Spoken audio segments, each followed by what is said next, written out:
So the 5 days of Diwali. Diwali is the festival that spreads its light and laughter across the length and breadth of the community.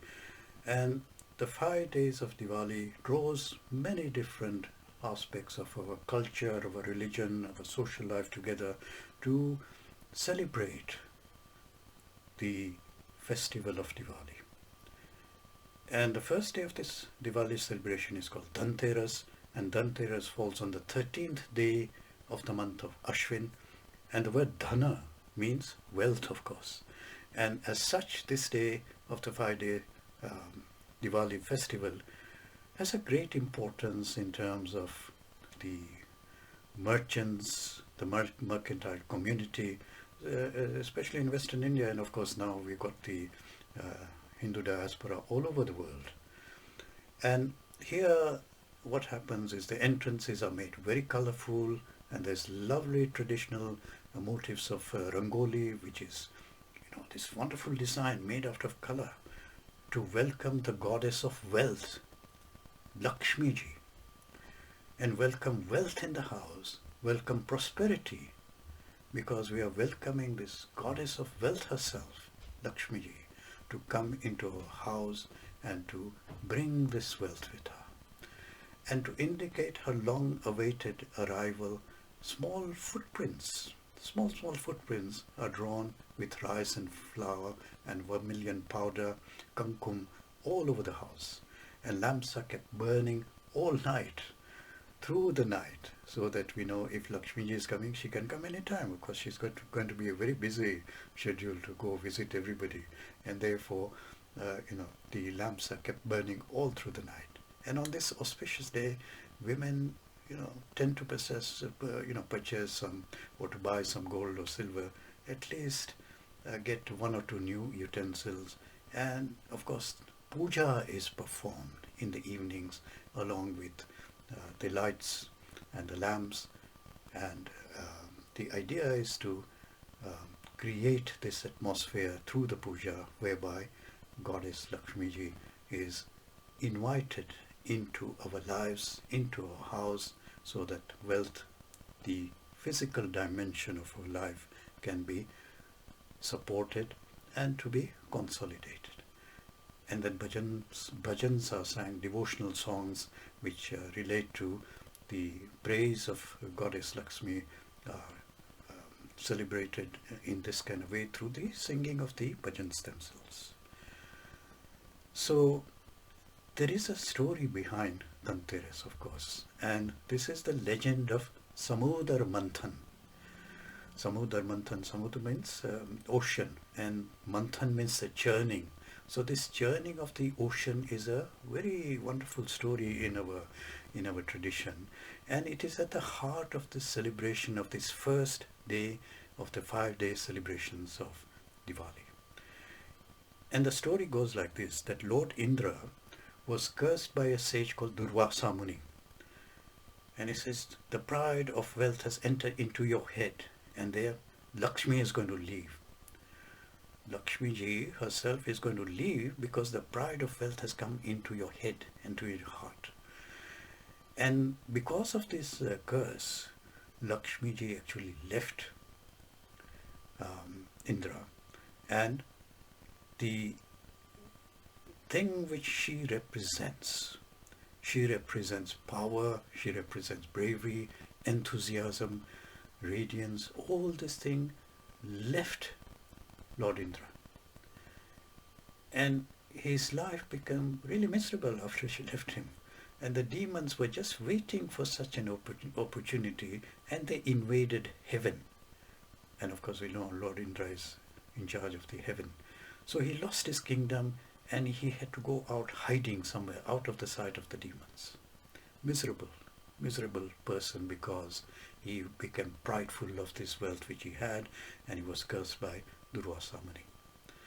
Many years passed, and Indra's teacher Brihaspati thought of finding a way out of Indra's troubles. So he went with the gods to Brahmaji, who went to Vishnu, and a way was found out of how to get Indra out of this horrible situation.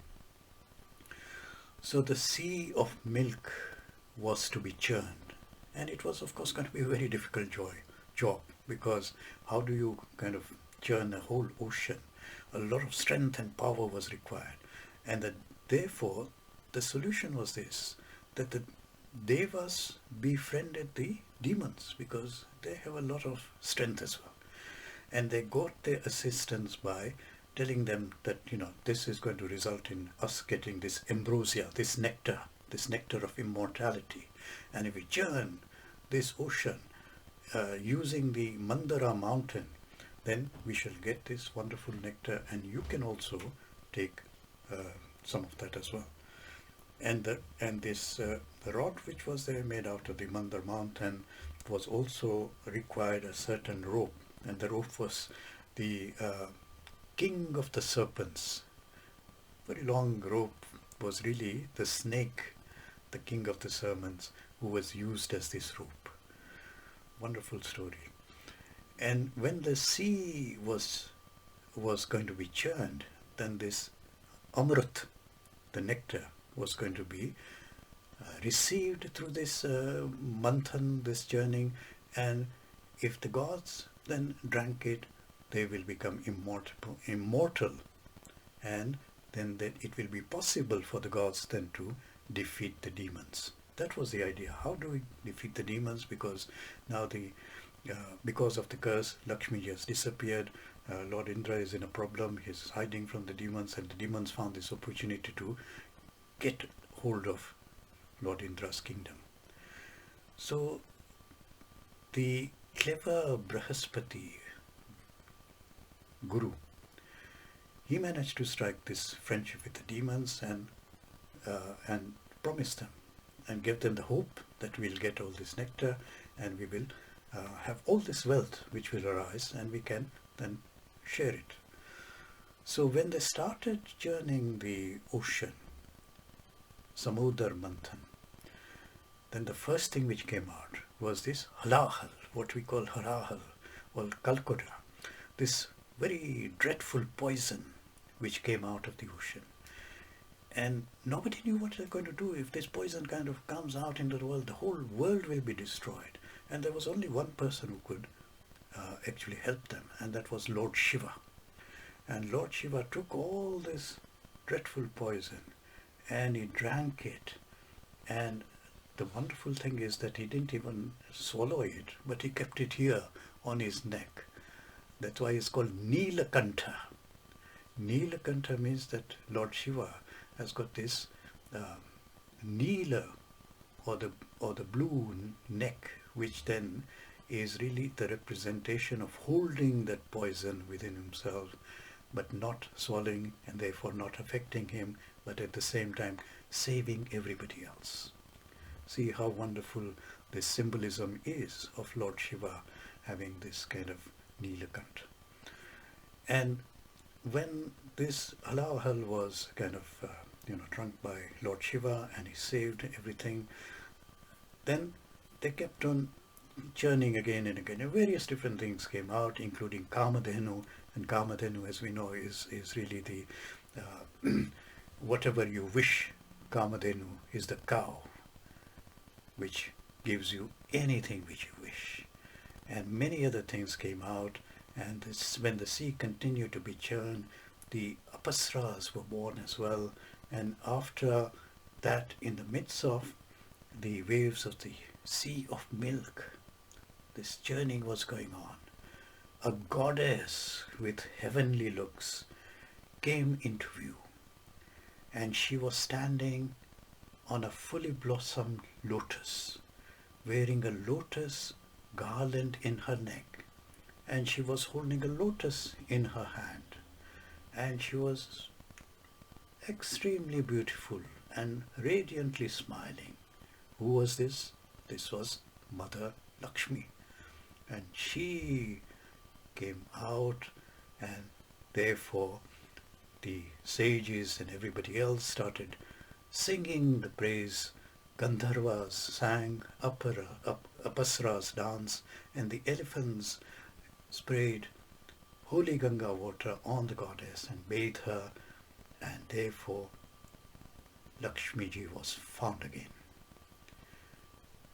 and churning continued, and of course the nectar came out, and finally Dhanvantari emerged with this jar of ambrosia, this elixir, this nectar. And of course both the demons, the asuras and the devatas wanted this ambrosia, but finally Vishnu managed to give the immortal nectar to the gods, and the asuras were defeated. The churning of the ocean then resulted in the immortality of the devas, and therefore Lakshmi emerged and was back into the lives of the devas as well. And this means that there is this celebration of the first day of Diwali which is associated with wealth, and therefore businesses, houses are renovated, decorated to welcome the Hindu goddess of wealth, and the entrance to the house or office premises or wherever this wealth is being created, all these are kind of decorated to welcome the goddess of wealth, Lakshmi ji, and everything is beautifully decorated with these rangoli designs, which comprises traditional ways of doing that, and the miniature footprints which are drawn are really to show that this is the passage which Lakshmi ji will follow, and lamps are lit all over the place throughout the night, so that we know that Lakshmi ji is going to come anytime, and therefore throughout the night the lamps are lit.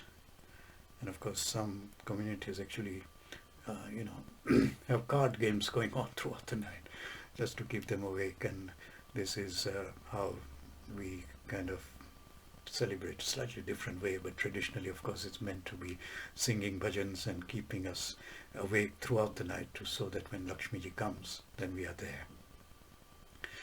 So this is the first day of celebration of the 5 days of Diwali. This is called Dhanteras.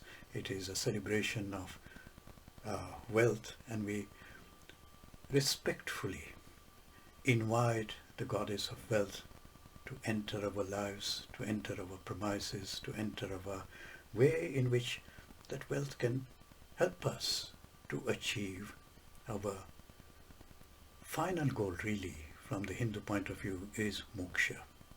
So dharma, artha, kama, moksha. What we are doing is we are inviting artha, or the wealth, so that we can do our duties, we can discharge our duties in the most appropriate way, and therefore wealth is important in our lives, and this is to reaffirm our connection with wealth through the spiritual vision and the spiritual goal. This is why the first day of Diwali is to reaffirm this aspect of our life.